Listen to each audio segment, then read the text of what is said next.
Welcome everyone to Spark Day, what is this, day 4? Oh gosh, it is day 4. Okay, so welcome to Spark Day 4. Today we are going to talk about the publishing process, so I want to show you a good many digital resources. So when we talk about publishing, when we've gone through and we are ready, when we are ready to take our words and share them with the world, what do we do? How do we go about it? There are so many places out there where we could publish, where we could share our words, right? And one of those places that is pretty easily accessible are going to be literary journals, right? So literary journals are frequently hosted by universities. So here at UAB, we actually have 2. Well, no, we have 3. We have our student-led literary journal, which is Aura. Then we have Birmingham Poetry Review, and also NELL.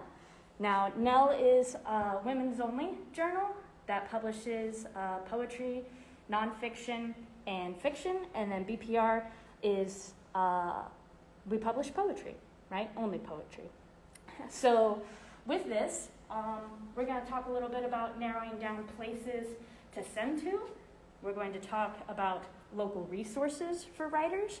We're going to talk about formatting your publication for publishing, and a little bit about the legal process, the legalese involved when you actually get something accepted, right?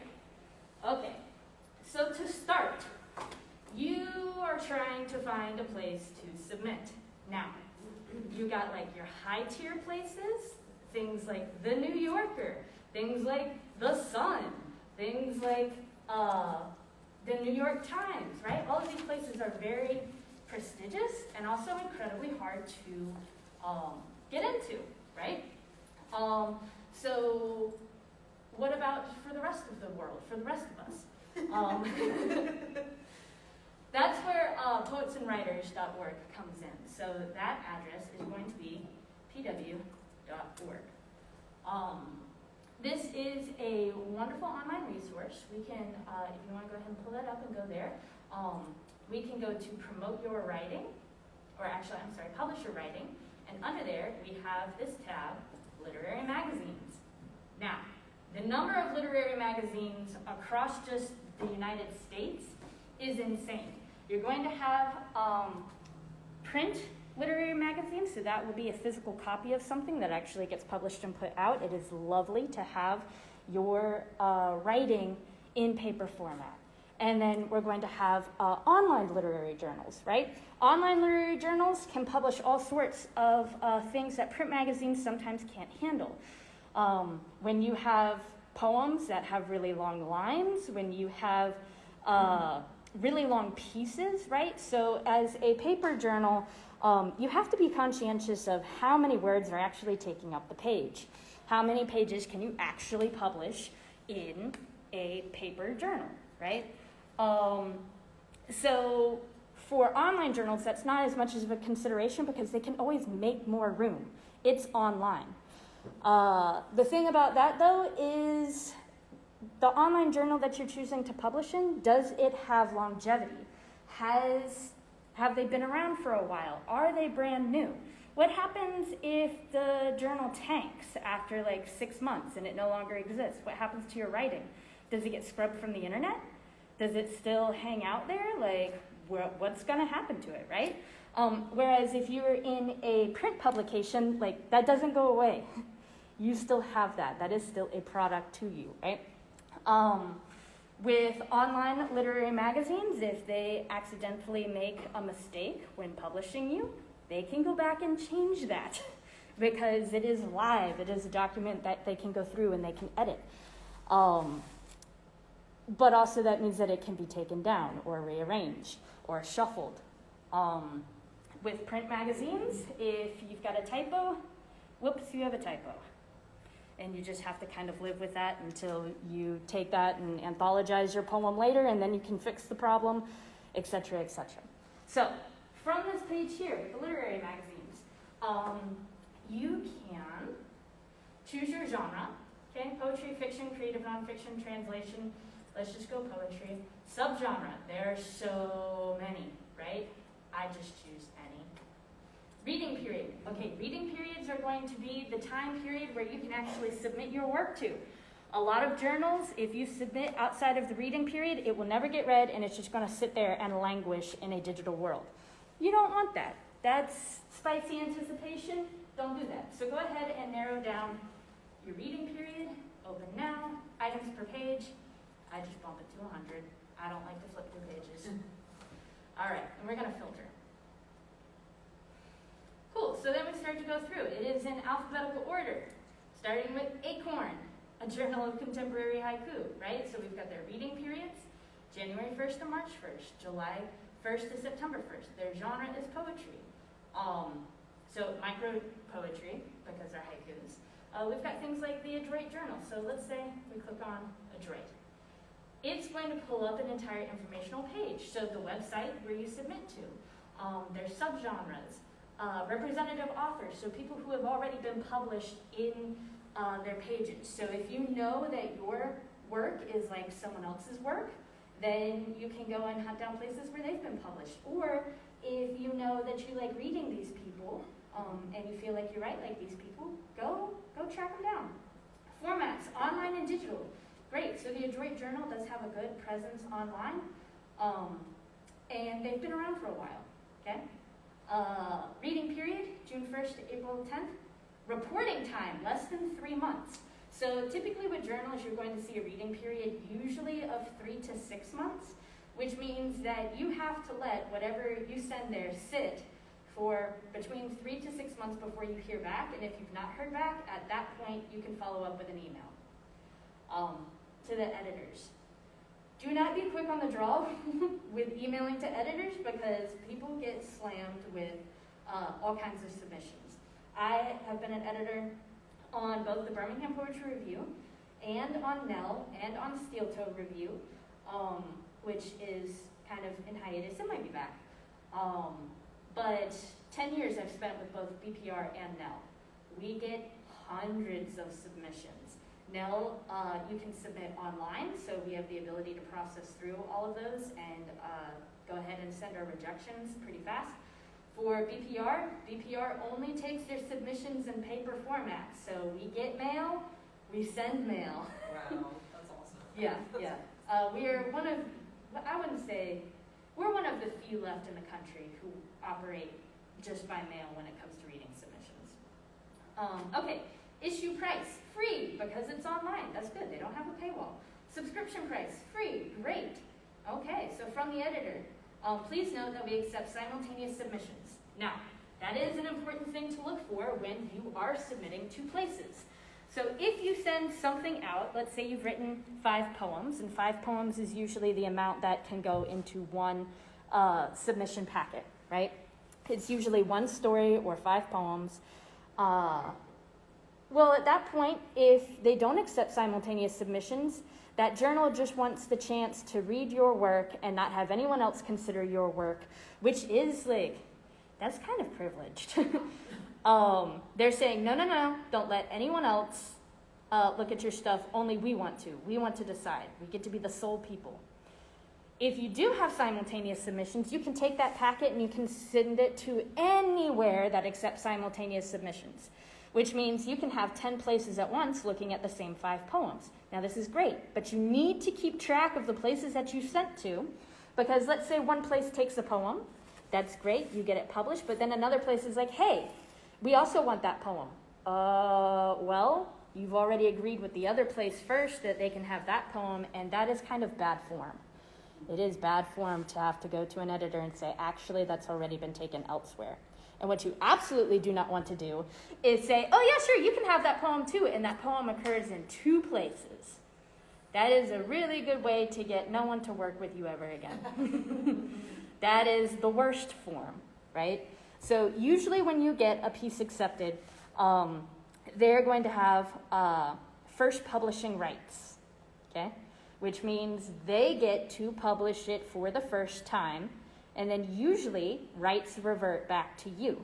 But you have to look through the legality of the publishing agreement for wherever the place is that you're being published, because sometimes rights do not revert back to you.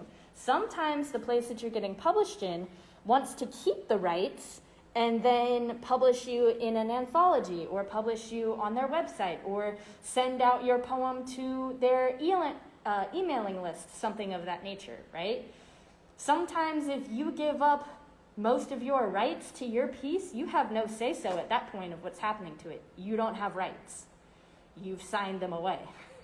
So for every piece that you have accepted, print out and keep track of what your rights are. Because let's say you publish a piece online somewhere and now you want to have your work published in your own collection, right?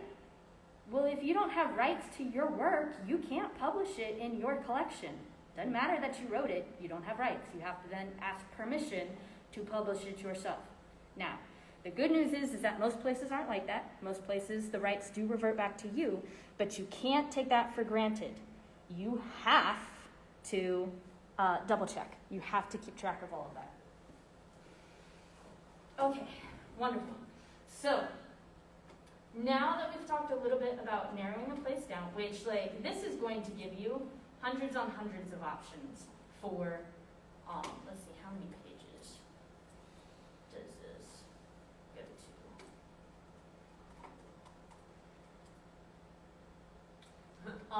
Okay, so we narrowed it down to just the ones open now and 100 per page, and there's 2 pages worth. So there's like 200 journals open right this very moment, just for poetry, all right?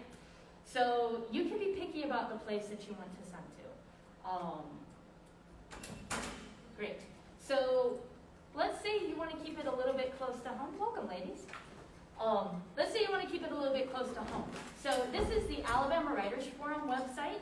And if you go over here to literary resources, you can scroll down and you can hit literary journals. Now this is going to have a list of all of the literary journals within the state of Alabama that you can publish in, right? So we've got Alabama Heritage, Alabama Literary Review, Aura, right? Birmingham Arts Journal. That's a really good journal it's a community journal, right? So they publish frequently, which means that if you have a journal that publishes frequently, they're always looking for work. The Birmingham Arts Journal was my first publication, right? And so many people can say that. I actually have another poem coming out in the Birmingham Arts Journal the next time they publish. So they're on hiatus right now a little bit. You can still send to them, but they are holding off on publishing their next issue. However, they're a lovely, welcoming journal, all kinds of stuff there. They do art, they do photography, they do all the genres worth of writing as well. So lovely journal. We've got our own BPR represented there. I mean, it just keeps going on, right? So if you want to try and get your work into one of these, go for it. Okay, now that we've sort of narrowed down places to submit to, I want to show you a little bit about the platform that you will probably be using. So this is Submittable. Usually when you submit to journals, you'll either be using Submittable, you'll be using the journal's online platform, or you will be mailing in your submission, right? Double check what their requirements are. So each journal's requirement might be a little bit different, but typically they want a cover letter, and then they want your work, right? So my cover letters are pretty basic. I am not trying to do too much with that letter. What you want in a basic cover letter? I say, dear editors. So if you're wanting to get in good with a magazine, maybe you go and you look up which specific editors are over which specific genre that you're actually writing to. This particular submission went out to about 10 different places, so I wasn't going to change the letter for each place. I just do a blanket dear editors. All right, at that point, I am submitting 5 poems for your consideration. Then I list the poems, okay? I let them know that this is a simultaneous submission, but that I am aware. But I will inform you immediately if the poems are accepted elsewhere. Thank you for your time. Then I have my bio written in third person, right? Because that's how your bio will be published. So H.M. Cotton is the managing editor of the Birmingham Poetry Review, contributing editor for Nell, and production manager for both journals. Her writing appears in places such as the Greensboro Review, Poetry South, and Smoke Long Quarterly.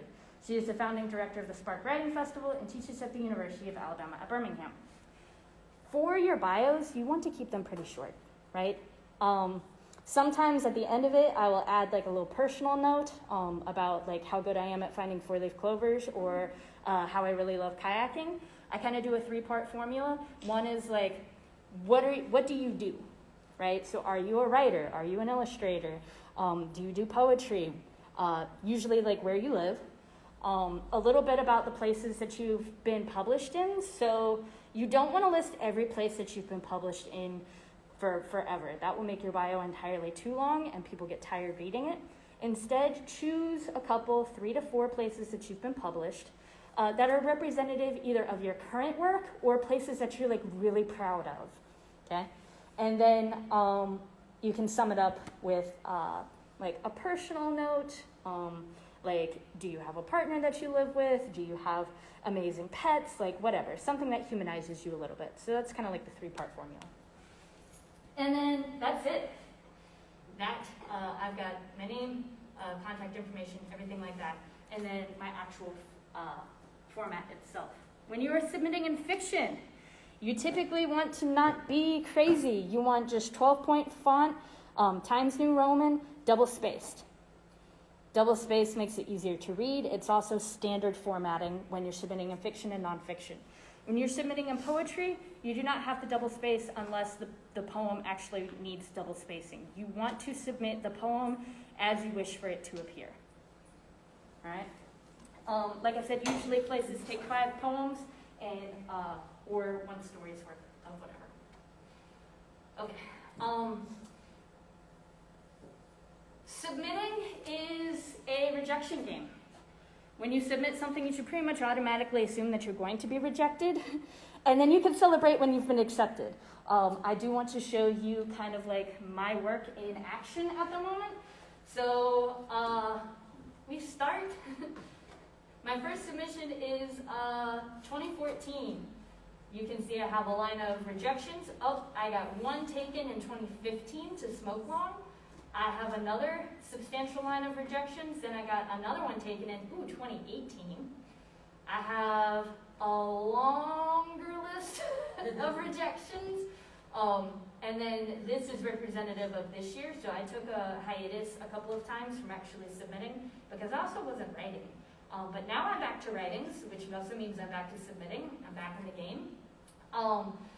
Each one of these blues is in progress, so that means that they have my work, they've opened my work, but they've not given me any kind of decision on my work. You can also see that it is interspersed with a bunch of declines. But that's okay. You know what? If you're being declined, it means that you are actively in the game. It means that you are doing things. People challenge themselves to get 100 rejections in a year, which when you consider that online submissions can cost anywhere from like being free to being like $3 to $5 to submit for each submission, like it can get costly.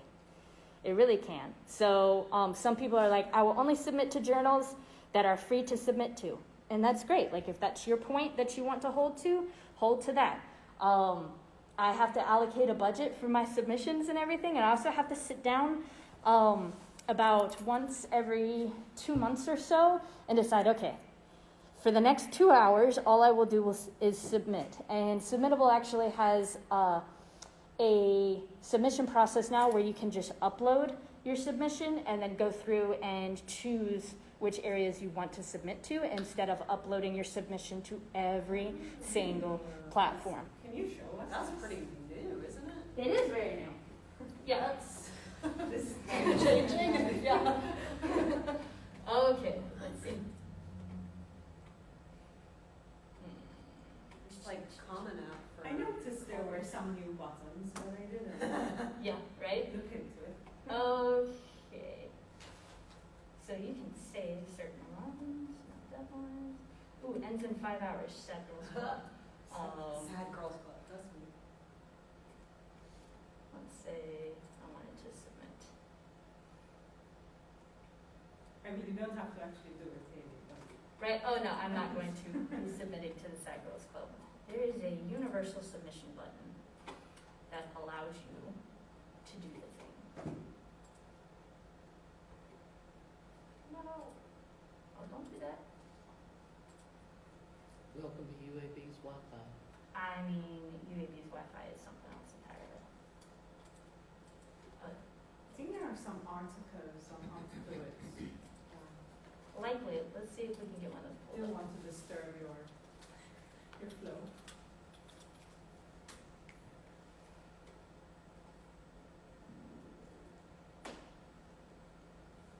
Okay, yeah, well, you're gonna have to dig into that a little bit more. Don't worry. Oh, Sorry. cool. No, you're great, you're great. All right, so keep track of the places that you submit to. I have a physical document that is printed off that I, by hand, write what every poem and every piece of work I have submitted to every single journal. Because if I get a work accepted, I need to go through and be like, okay, but where else is that work? Because sometimes I submit to places that only take printed submissions, and you can't keep track of that. They're not gonna, sometimes they just are like, if you don't hear back from us within 3 months, you can consider yourself rejected. Okay. Sometimes you forget about those submissions because you've sent them off. You don't have a digital footprint of that. Write it down. Keep track of where you go. Also, I have a page that helps me keep track of all of my wins. All right?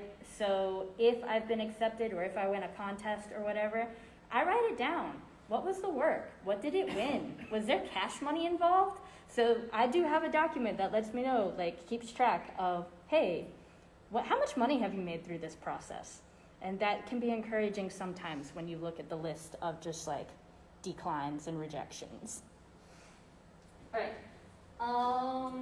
Any questions about any of that at this point? Guys online, I'm looking at you too. If you have any questions, I'll answer them for you. Just drop them in the chat box.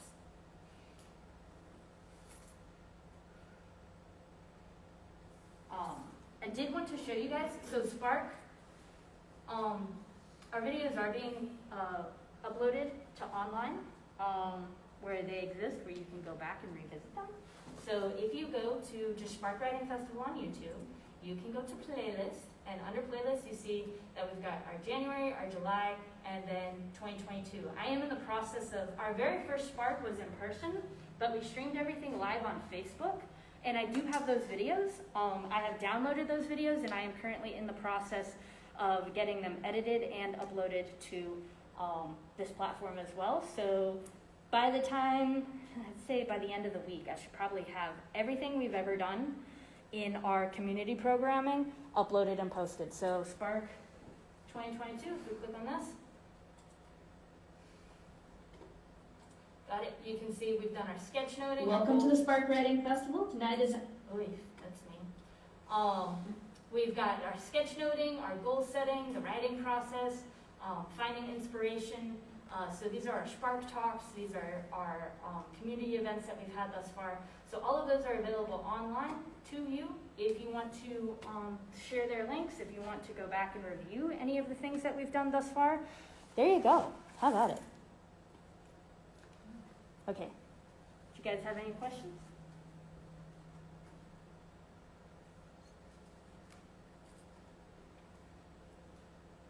All right.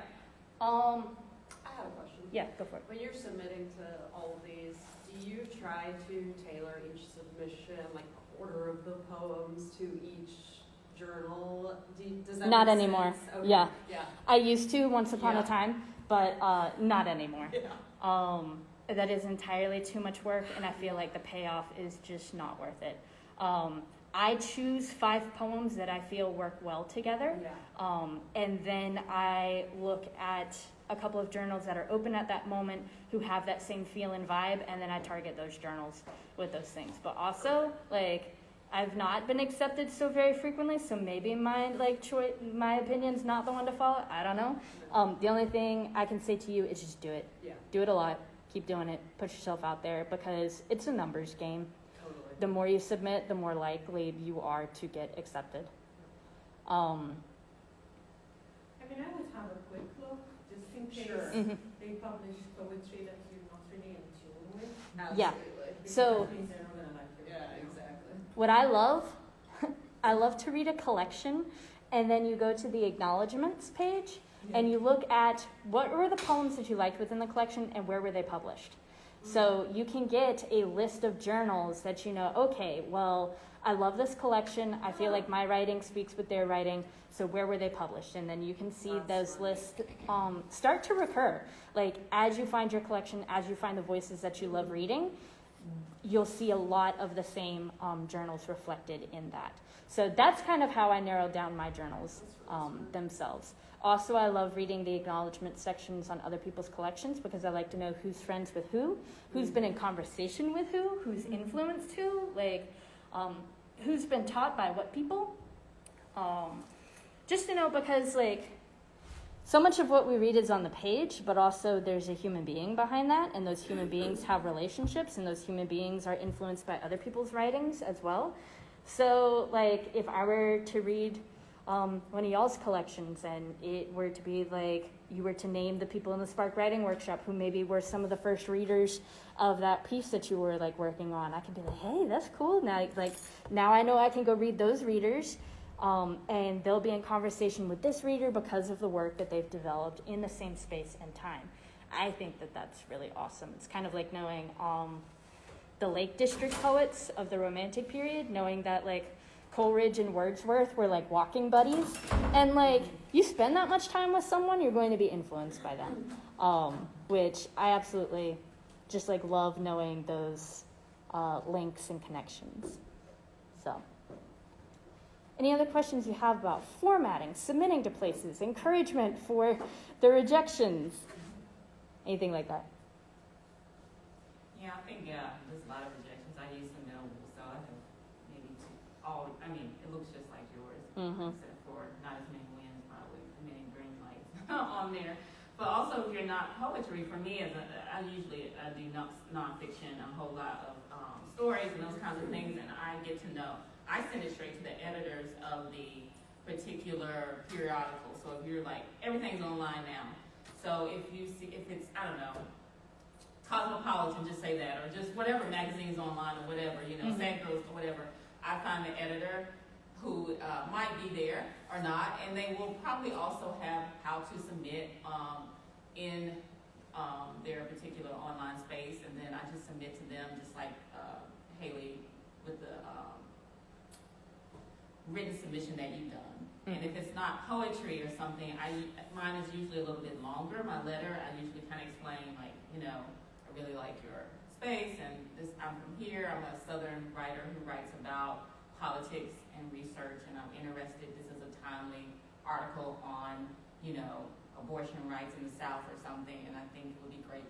So I find those things like that go a little bit faster, and then directly sending it to the editor, then you get to know them. So for me, it's been like, that's usually how I get submitted now. If I blindly submit things, kind of like through Submittable or through submissions, it cannot, it usually doesn't happen, but if it's someone like I know or have gotten to know, it's just like happens a little bit quicker. Or they'll even email me and say, hey, do you have an article about blah, blah, blah, blah? I'm like, no. Of course not. I have nothing about anything. You have a 500-page article about What were you looking for? I can make one real quick. Exactly. Of course I do, whatever. Yes, how many, how much per minute, how many, like usually, in charge. And I charge what I charge, or they say it's $50 or $500 or $1,000, and that depends on it. So if you're nonfiction, then there's that way to go too, where there's millions of places to submit online.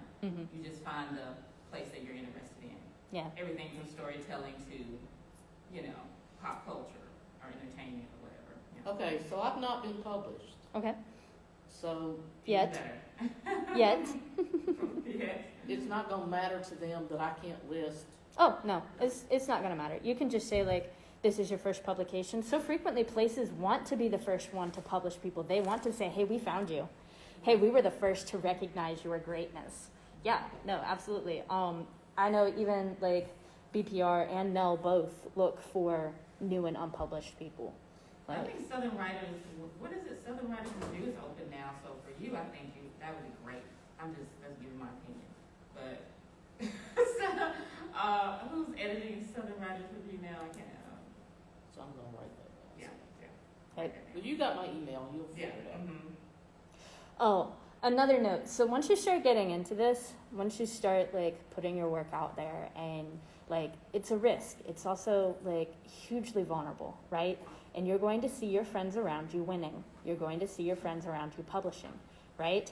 And sometimes that might make people bitter because you're like, what about me? Where's my time? Where's my space? Okay. All winning is mutual winning. So says Robin Kilmer Joyce. So when you have your people in your space who are getting the publications, your time is coming. You will come. You can celebrate their wins and still wish for your own self to be published. But just know that them getting published, it's not taking space from you. It's not taking opportunity away from you. So much of the creative writing world can feel like in competition with one another, and we're not. We're all just trying to share some words, okay? So when we recognize that someone else's win is not a steal from yourself personally, and it is not a rejection of you. Just because someone else is writing something that's being accepted doesn't mean that your work is bad. It doesn't mean that your work doesn't have space in this world. It just means that you're waiting for your people to find your work, and your time will come, okay?